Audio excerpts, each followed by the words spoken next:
সবাইকে শুভেচ্ছা। আমরা প্রথম খণ্ডের আজকে পাঠ 17 থেকে আলোচনা করছি। দেখো, শ্বাস প্রশ্বাস প্রক্রিয়া, শ্বাসতন্ত্রের কার্যাবলী এবং নাকের আশপাশের সাইনাস। শ্বাস প্রশ্বাস প্রক্রিয়া, শ্বাস গ্রহণকে বলে ইন্সপাইরেশন আর শ্বাস ত্যাগকে বলে এক্সপাইরেশন। আর এই দুইটা মিলে ইন্সপাইরেশন আর এক্সপাইরেশন মিলে হচ্ছে রেসপাইরেশন, মানে শ্বাস নেওয়া বা ত্যাগ করা। শ্বাস প্রশ্বাস মানে ইন্সপাইরেশন এবং এক্সপাইরেশন।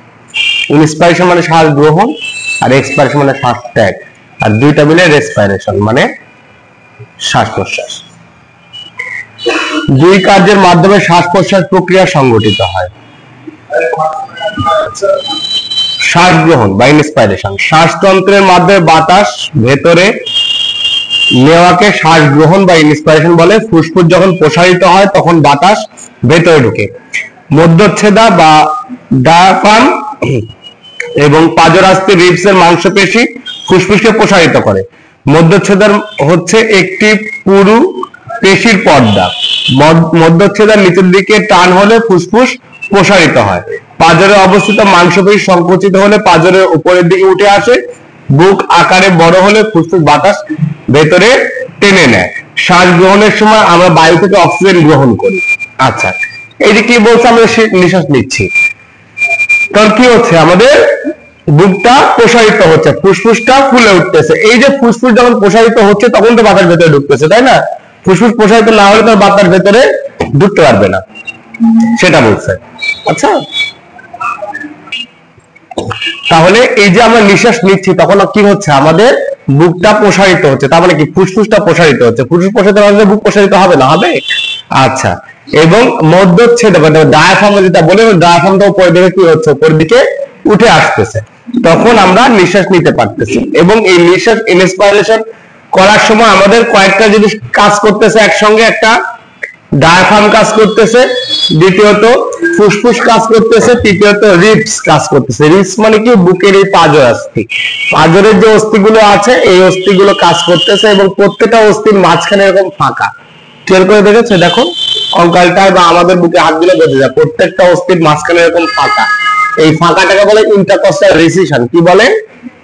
ইন্টারকস্টাল রিসিশন, এই ফাঁকা জায়গাটা। এবং শ্বাস নেওয়ার সময় এই রিসিশন গুলো কিন্তু সমানভাবে কাজ করে। এবং শ্বাস নেওয়ার সময় আমরা কি করি, বায়ু থেকে অক্সিজেন গ্রহণ করি, বাতাস থেকে আমরা অক্সিজেন গ্রহণ করে নিই। আচ্ছা, এটা গেল ইন্সপাইরেশন বা এক্সপাইরেশন। ফুসফুস থেকে বাতাস শরীরে বাহিরে বের করে দেওয়াকে শ্বাস ত্যাগ বা এক্সপাইরেশন বলে। মধ্যচ্ছেদা যখন উপরের দিকে উঠে আসে এবং মধ্যস্থিত মাংসপেশি শিথিল হয় তখন বুক সংকুচিত হয়, ফলে ফুসফুস বাতাসকে সজোরে বের করে দেয়। শ্বাস ত্যাগ করার সময় আমরা কার্বন ডাই অক্সাইড শরীর থেকে বের করে দিই। যে শ্বাস প্রশ্বাস প্রক্রিয়া প্রধানত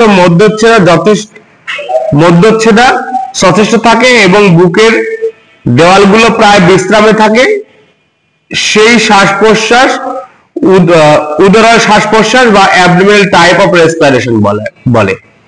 বিশ্রামে থাকা অবস্থায় যে স্বাভাবিক শ্বাস প্রশ্বাস হয় তাকে অ্যাবডোমিনাল রেসপিরেশন বলে। তার মানে কি বলছে এখানে, রেসপিরেশন আবার দুই ধরনের, একটা হচ্ছে অ্যাবডোমিনাল রেসপিরেশন, একটা সাধারণ রেসপিরেশন।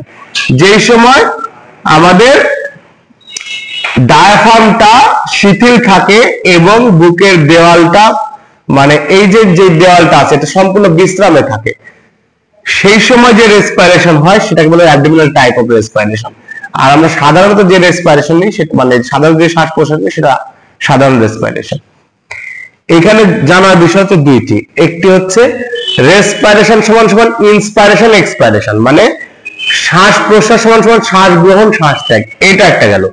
এই রেসপিরেশন বা দুই ধরনের, একটা অ্যাবডোমিনাল রেসপিরেশন, একটা সাধারণ রেসপিরেশন।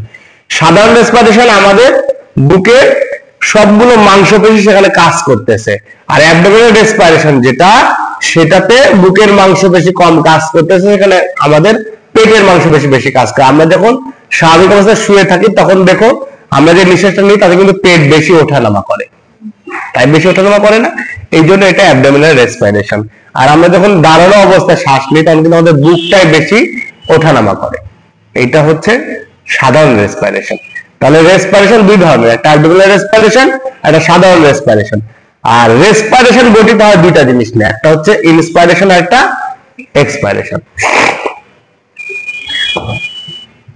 আবার যে শ্বাস প্রশ্বাস সম্পূর্ণরূপে বুকের প্রসারণের জন্য হয় এবং পেটের কোনো নড়াচড়া হয় না, এরূপ শ্বাস প্রশ্বাসকে থোরাসিক টাইপ অফ রেসপিরেশন, মানে সাধারণ যে রেসপিরেশন নেই, যেটা যেমন শ্বাস নিচ্ছি শ্বাস ত্যাগ করতে, সেটা thoracic type of respiration. Diaphragm বা অন্ত্রবড় ঝিল্লিতে প্রদাহ হলে, পেটের শক্ত ব্যান্ডেজ বাঁধা হলে অথবা পেটের কোনো অপারেশনের পর এই ধরনের রেসপিরেশন দেখা যায়। আচ্ছা, যখন আমরা পেটের কোনো অপারেশন করি বা পেটটা শক্তভাবে বাঁধা, তখন কিন্তু আমাদের সচরাচর শ্বাস প্রশ্বাস বুকটার উপর নির্ভর করে চলে, পেটের উপরে শ্বাস প্রশ্বাস নির্ভর করে আর চলে না। বা আমরা শুয়ে থাকলে সেই সময় রেসপিরেশনটা পেটটা বেশি নড়াচড়া, কারণ হাঁটা চলা করি তখন তো আমাদের পেটটা একটা চাপ পড়ে, তখন পেটের আর রেসপিরেশন হয় না, তখন হয় শুধু বুকের রেসপিরেশন। তাহলে রেসপিরেশন দুই ধরনের, একটা সাধারণ রেসপিরেশন বা থোরাসিক টাইপ অফ রেসপিরেশন, আর এটা হচ্ছে অ্যাবডোমিনাল রেসপিরেশন। ঠিক আছে, অ্যাবডোমিনাল রেসপিরেশনে বুকটা ওঠানামা করে, আর স্বাভাবিক রেসপিরেশনে কোনটা কি ওঠানামা করে? বুক ওঠানামা করে। অ্যাবডোমিনাল রেসপিরেশনে পেট, আর স্বাভাবিক রেসপিরেশনে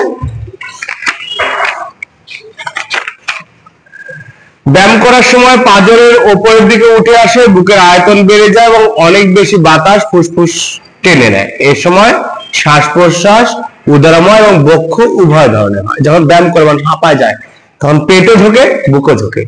এই সময় দুই ধরনের রেসপিরেশনই হয়ে থাকে। ফুসফুস এবং বুকের দেওয়ালের মধ্যবর্তী খালি জায়গাকে প্লুরাল স্পেস বলা হয়। এই জায়গায় একটি ঝিল্লি আস্তরণ থাকে, যাকে প্লুরা বলে। এখানে প্রকৃতপক্ষে কোনো জায়গা থাকে না, কেননা ঝিল্লির ওপরের স্তর একে অপরের সংলগ্ন। কোনো প্রদাহ হলে বক্ষ আবরণ ঝিল্লির মাঝে তরল পদার্থ ফ্লুইড দিয়ে ভরে যায়, শ্বাস প্রশ্বাসের সময় অসুবিধা হয় এবং বুকে ব্যথা হয়।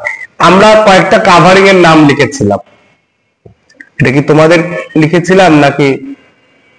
পেরিটোনিয়াম না, প্লুরা, হ্যাঁ লিখেছিলাম না? এই সে প্লুরার কথা বলছে এখানে।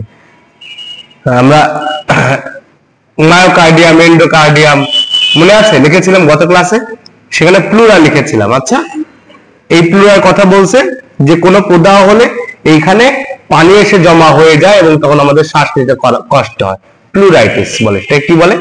প্লুরাইটিস লিখে দিয়েছে। শ্বাস প্রশ্বাসের হার গণনা। মারাত্মক অসুস্থতা, ইনজুরি বা দুর্ঘটনা আক্রান্ত কোনো ব্যক্তি বা শিশুর ক্ষেত্রে শ্বাস প্রশ্বাসের হার জানা একটি গুরুত্বপূর্ণ বিষয়।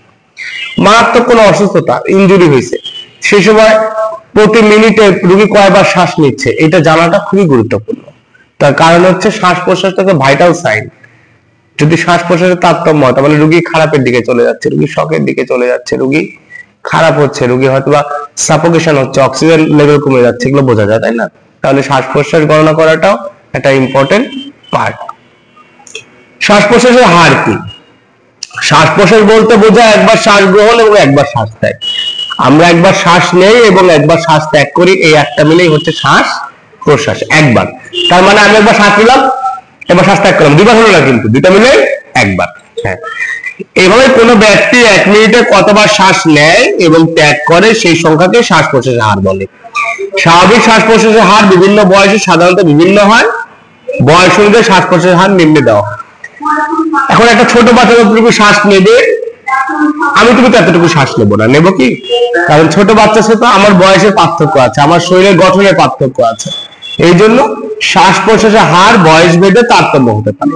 সেটা বলছে কত বছর বয়সে কত হবে সেটা নিচে আলোচনা করা আছে। দেখো, জন্মের পর থেকে 2 মাস বয়স পর্যন্ত 60 বারের কম যে শ্বাসটা নেবে, সেটা জন্মের পর থেকে 2 মাস বয়স পর্যন্ত 60 বারের কম হইতে হবে।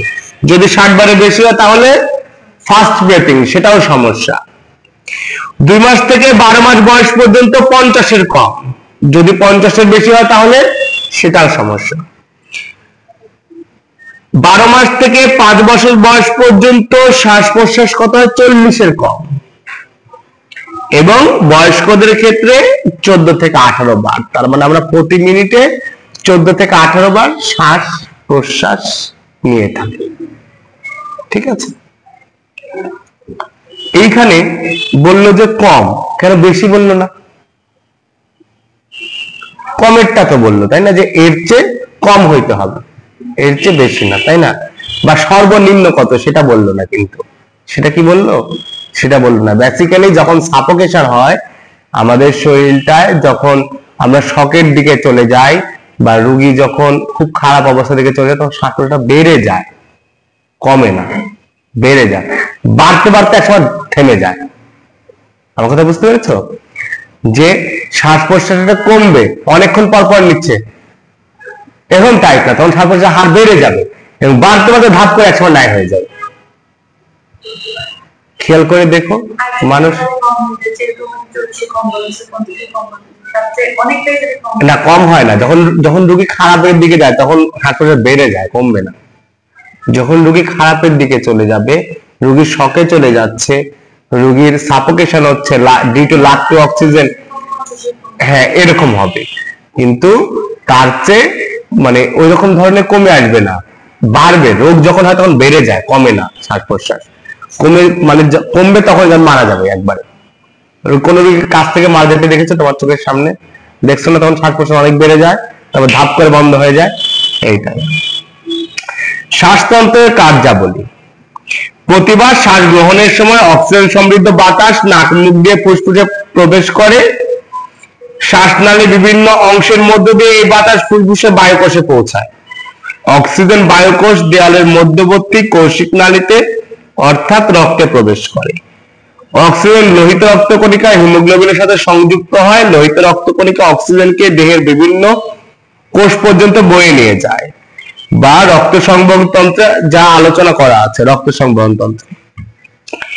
একই সময় কার্বন ডাই অক্সাইড রক্ত থেকে সরে অ্যালভিওলাই স্থানান্তর হয়। তারপর ইহা শ্বাস প্রশ্বাসের মাধ্যমে বাহিরে বের হয়ে আসে। তাহলে কি বললো এখানে? আমরা যখন শ্বাস নিলাম তখন শ্বাস নেওয়ার সময় কি হলো? অক্সিজেন আমাদের নাক মুখ দিয়ে ভেতরে প্রবেশ করলো। প্রবেশ করার পর এটা কোথায় গেল? ফুসফুসের এয়ার স্যাক, লিখছিলাম না গতকালকে, বায়ুকোষে প্রবেশ করলো। বায়ুকোষ থেকে মানে চিকন চিকন নালী আছে যেটা বলে কৌশিক নালিকা, ক্যাপিলারি। এই ক্যাপিলারি দিয়ে অক্সিজেনটা, যেহেতু ফ্রেশ অক্সিজেন আমরা নিচ্ছি, অক্সিজেনটা কোথায় চলে যাচ্ছে? অক্সিজেনটা আমাদের রক্তের সঙ্গে মিশে যাচ্ছে। এই রক্ত তখন গোটা দেহে যখন সার্কুলেট হচ্ছে, যেটা রক্ত সংবহন তন্ত্রে আমরা আলোচনা করেছিলাম, হার্টের মাধ্যমে পাম্প হয়ে সার্কুলেট হয়, না? তখন কি হচ্ছে? প্রত্যেকটা সেলে সেলে অক্সিজেনটাকে পৌঁছায় দিচ্ছে, দিয়ে সেল থেকে কি করতেছে? কার্বন ডাই অক্সাইডটাকে নিয়ে নিচ্ছে, নিয়ে আমাদের কার্বন ডাই অক্সাইডটা অ্যালভিওলিন, লাঙে লিখছিলাম অ্যালভিওলাই, একটা অংশ লিখছিলাম, অ্যালভিওলাই এসে কার্বন ডাই অক্সাইড ছেড়ে দিচ্ছে, দিয়ে আবার ওখান থেকে রক্ত কি করতেছে? অক্সিজেন নিয়ে চলে যাচ্ছে, তাই করতেছে না?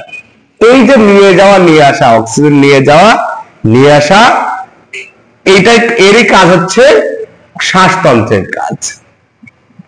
শ্বাসতন্ত্রের কাজ কি? অক্সিজেন পৌঁছায় দেওয়া, কার্বন ডাই অক্সাইড বয়ে নিয়ে আসা, তাই না?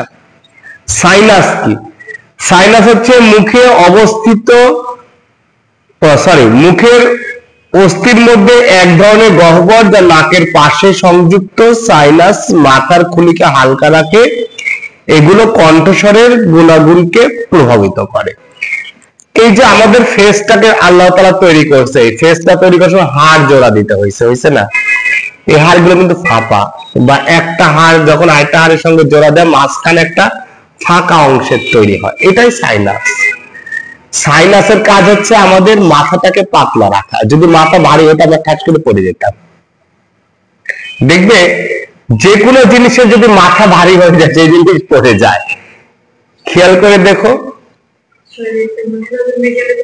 পড়ে যাবে না? মাথা কিন্তু অনেক ওজন। আচ্ছা, তুমি একটা বিল্ডিং তৈরি করতেছো, সেই বিল্ডিং এর যদি মাথার ওজন বেশি হয় সেটা কি হবে? পড়ে যায় না? তো ঠিক আমাদের যদি শরীর থেকে মাথার ওজন একটুও বেশি হয় আমরা কিন্তু পড়ে যাব। এই জন্য মাথাটাকে হালকা রাখার জন্য আল্লাহ তাআলা এই সাইনাসের তৈরি করে দিয়েছে। সাইনাসটা বায়ু দ্বারা পূর্ণ থাকে তখন মাথাটা পাতলা। আমার কাছে আগে মনে হতো, আমি যখন সাইকেল চালাইতাম তখন মনে হতো কেন সাইকেলের মধ্যে পাম্প দিতে হবে, সাইকেলটা পুরো যদি ঢালাই হতো তাহলে তো সাইকেলের এই যে মানে টিউবটা নষ্ট হইতো না, পাম্প চলে যায়, এটা খুবই একটা মানে দুরূহ ব্যাপার। তখন এটা মনে হতো যে পুরো চাকাটাই যদি আমাদেরকে ওই লোহা দিয়ে তৈরি করে দিত তাহলে তো পাম্প যেত না। কিন্তু পুরো চাকাটা লোহা দিয়ে তৈরি করলে সাইকেলের ওজন কেমন হতো সেটাকে আমি নিয়ে যেতে পারতাম, তখন তো সেটা মাথায় আসতো না। না, মাঝে মাঝে মাথা ভারী হয় না, ওটা দুশ্চিন্তা করলে ব্রেন ভারী হয়ে যায়, মাথা ভারী হওয়ার সুযোগ নাই। হ্যাঁ, ব্রেনটা ভারী হয়ে যায়। তো এই মাথাটাকে পাতলা রাখার জন্য সাইনাসের উদ্ভব আমাদের প্রতিটা এই যে এই যে স্কাল, যেটা মাথার স্কাল, এই স্কালটা ফাঁপা এবং আমাদের এই যে এই জায়গায় যখন হাড় জোড়া দেওয়া হয়েছে, দুইটা হাড় মাঝখানে একটা মাঝখানে কুঠের মতো তৈরি হয়েছে, দিস ইজ সাইনাস। এবং সাইনাসে যখন প্রদাহ হয় কল্ড সাইনোসাইটিস, আইটিআইস, সাইনোসাইটিস। যখন আমাদের সাইনাসে প্রদাহ হবে তখন সেটাকে আমরা কি বলে থাকি, সাইনোসাইটিস বলে থাকি। সাইনাস প্রধানত দুই প্রকার, একটা ফ্রন্টাল সাইনাস আর একটা ম্যাক্সিলারি সাইনাস। ফ্রন্টাল বা কপালের সাইনাস, যা নাকের ওপরের চোখের মাঝখানে অবস্থিত, নাকের ওপর এবং চোখের মাঝখানে, এইটা ফ্রন্টাল সাইনাস বা এটা ফ্রন্টাল, সরি, নাকের ওপর চোখের মাঝখানে ফ্রন্টাল সাইনাস। আর এটা ম্যাক্সিলারি সাইনাস, ম্যাক্সিলারি সাইনাস এই পাশে হয়, এই পাশে হয় ম্যাক্সিলারি সাইনাস। এটা ফ্রন্টাল সাইনাস, এই জায়গাটায় দেখবে যে খাসির বা গরুর মাথা যখন কাটা হয় এই জায়গাটা ফাঁপা দেখা যায়, হাড়টা কখনো দেখেছে এরকম খেয়াল করে, খাসির মাথা বা এরকম, আচ্ছা এই জায়গাটা ফাঁপা দেখা যায় মাথাটা। তো এটা হচ্ছে ফ্রন্টাল সাইনাস, এগুলো ম্যাক্সিলারি সাইনাস, এগুলো ম্যাক্সিলারি সাইনাস।